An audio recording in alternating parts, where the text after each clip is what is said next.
رسوله الكريم أما بعد پاک صلی اللہ علیہ وسلم صلاۃ والسلام علیک یا رسول اللہ صلی اللہ علیہ وسلم۔ صبح صادق اور اس وقت اللہ تعالیٰ کی رحمت کاملہ جو ہوتی ہے وہ بندے سے بہت زیادہ قریب ہوتی ہے۔ صبح صادق کا وقت کیا ہے کہ جو رات ڈھلنے کے بعد صبح کاذب کے بعد میں جو ٹائم ہوتا ہے صبح صادق ہے۔ زبیر ابن عوام رضی اللہ تعالی عنہ سے مروی ہے کہ سید عالم صلی اللہ علیہ وسلم نے ارشاد فرمایا، ہر صبح کو ایک حاطف غیبی تمام مخلوقات کو خطاب کر کے کہتا ہے، یعنی غیبی آواز آتی ہے اور وہ آواز دیتا ہے کہ بادشاہ قدس کی تسبیح پڑھو۔ ام المؤمنین حضرت ام سلمہ رضی اللہ تعالیٰ عنہ فرماتی ہیں کہ محبوب دو جہاں صلی اللہ علیہ وسلم صبح کے وقت یہ دعا مانگتے، اللہم انی اسألک علما نافعا رزقا طیبا وعملا متقبلا۔ اے اللہ، میں تجھ سے نفع دینے والے علم اور پاکیزہ روزی اور مقبول عمل کا سوال کرتا ہوں۔ تین چیزیں حضور صلی اللہ علیہ وسلم اکثر دعا میں مانگا کرتے ہیں۔ پہلی چیز کہ اللہ اگر علم ایسا علم ہو جس سے مجھے نفع حاصل ہو، اور انسان کا علم وہی فائدہ مند ہوتا ہے، وہی اس کے لیے مطلب یہ کہ سود بخش ہوتا ہے کہ جو انسان اپنے علم کے ذریعے اپنی زندگی کو سدھار سکے۔ علم ہے اور اس کی زندگی پھر بھی کیا ہے، وہ جانور جیسی گزرنے لگے تو پھر کیا ہے، وہ اس انسان کی علم کی برکتیں حاصل نہیں ہو سکتی۔ علم کی برکت ہر اس انسان میں دیکھی جا سکتی ہے کہ جو اپنے علم پر عمل کرنے والا ہو۔ تو علم ہو تو پھر وہ کیا نفع بخش بھی ہونا چاہیے۔ اے اللہ ہمیں رزق طیب عطا فرما۔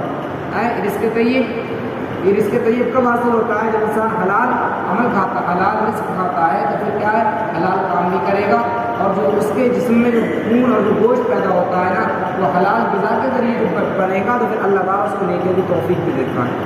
اور تیسری چیز وہ عمل متقبلا، اے اللہ ہم کو ایسا عمل عطا فرما جو قبول کرنے دے، قبول شدہ ہو، جو تیری بارگاہ میں قبول ہو سکے، کیونکہ ہر عمل اللہ کی بارگاہ میں قبول نہیں ہوتا۔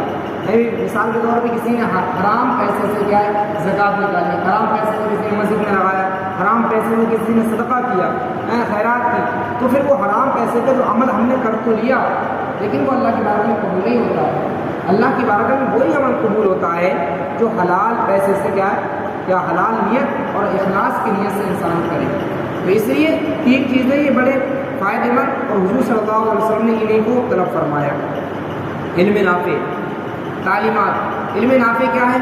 وہ ہے جس کی تحصیل حاصل کرنے والوں کے حق میں محبوب کبریہ صلی اللہ علیہ وسلم نے ارشاد فرمایا کہ جو شخص ایسے بندوں کو دیکھنا چاہے جن کو اللہ تعالیٰ نے دوزخ کے عذاب سے، دوزخ کی آگ سے آزاد فرما دیا ہے، تو وہ علم دین کے طلباء کو دیکھ لے۔ سبحان اللہ۔ اس ذات کی قسم جس کے قبضہ قدرت میں نفس محمد ہے صلی اللہ علیہ وسلم، بسلسلہ تحصیل علم جب طالب علم کی کسی عالم کے پاس آمد و رفت ہوتی ہے تو ہر قدم پر 1 سال کی عبادت کا ثواب اس کے واسطے لکھ دیا جاتا ہے۔ سبحان اللہ۔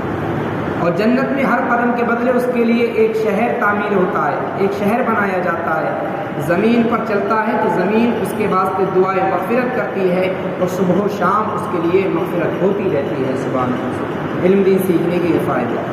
علماء ربانی، جن حضرات کو علم نافع حاصل ہوتا ہے، یعنی جن حضرات کو ایسا علم حاصل ہوتا ہے جس سے اپنے علم سے جن کو برکتیں ملتی ہیں، ان کو علماء ربانی کہتے ہیں، جو اپنے لیل و نہار کو مخلوق کی علمی خدمات میں صرف کرتے ہیں۔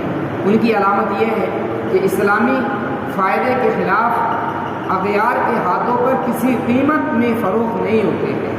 جن کے پاس علم ہوتا ہے وہ اپنے علم کو دنیا کے بدلے نہیں بیچتے۔ آج دیکھیں نہ جانے کتنے ایسے قوم، کتنے ایسے پڑھے لکھے کہ علم ہیں لیکن کیا ہے، ان کو اس علم کی برکتیں نہ ملنے کی وجہ سے ایسا ہوتا ہے کہ بہت سارے بڑے بڑے علم والے بھی کیا ہیں، وہ کافروں کے ہاتھوں میں چلے جا کر ان کی چاپلوسی کرتے نظر آتے ہیں۔ تو اسلامی مفاد کے خلاف دوسروں کے ہاتھوں میں کسی قیمت میں فروخت نہیں ہوتے، بلکہ اپنے سچے عمل سے غیروں کو اسلام کا خادم بنا دیتے ہیں۔ سبحان اللہ۔ ایسے علماء کا مرتبہ ظاہر کرنے کے لیے ایک مرتبہ سید عالم صلی اللہ علیہ وسلم نے ارشاد فرمایا، والد کے چہرے کی طرف نظر کرنا عبادت، کعبہ مکرمہ کی جانب نظر کرنا عبادت، قرآن پاک میں نظر کرنا عبادت اور عالم کے چہرے کو دیکھنا عبادت ہے۔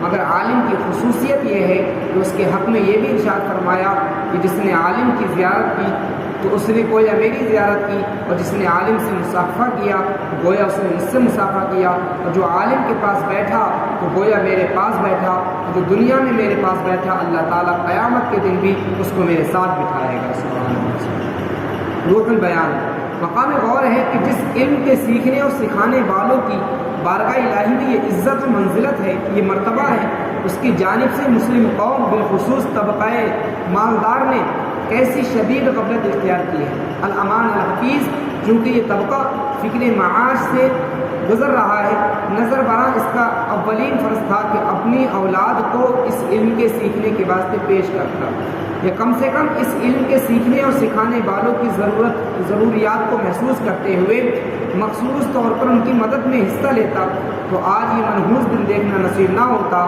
کہ علماء کے ایک جماعت نے اگرچہ وہ تھوڑی ہی ہے دشمنان اسلام کے دوش بدوش ہو کر کاندھے سے کاندھا ملا کر اسلامی مفاد کے خلاف اقدام کیا اور کر رہا ہے، جس سے دینی اور دنیاوی ہر اعتبار سے قوم مسلم کو وہ ٹھیس لگی ہے جو سخت دردناک ہونے کے باعث زبان سے بیان نہیں کی جا سکتی اور نہ تحریر میں لائی جا سکتی ہے۔ اگرچہ یہ ٹھیس تو اسی گروہ نے لگائی، مگر بئی معنی اس میں یہ بھی شریک ہیں کہ دینی علوم سے انہوں نے شدید بے توجہی برتی، جس کا نتیجہ اس شکل میں ظاہر ہوا۔ دینی علوم کی جانب سے غفلت اور اسلام کے دشمن کے علوم کی طرف رغبت کا یہ عالم کہ اپنی اولاد اپنی دولت کو ان کے لیے وقف کر دیا ہے، اولاد کو انہی علوم کی تعلیم دلانا فخر سمجھتے ہیں، دولت کو ان پر خرچ کرنا حصول معراج کا باعث ذریعہ تصور کرتے ہیں۔ انگریزی مدارس قائم کرنے کے لیے انتھک کوششیں کی جاتی ہیں، انگریزی کھیل کود کے واسطے بڑے بڑے چندے بھی دیے جاتے ہیں، جن سے بجز اوقات کے ضائع کرنے کے علاوہ کوئی نتیجہ نہیں نکلتا، بلکہ بعض کھیلوں سے بے حیائی پیدا ہو جاتی ہے۔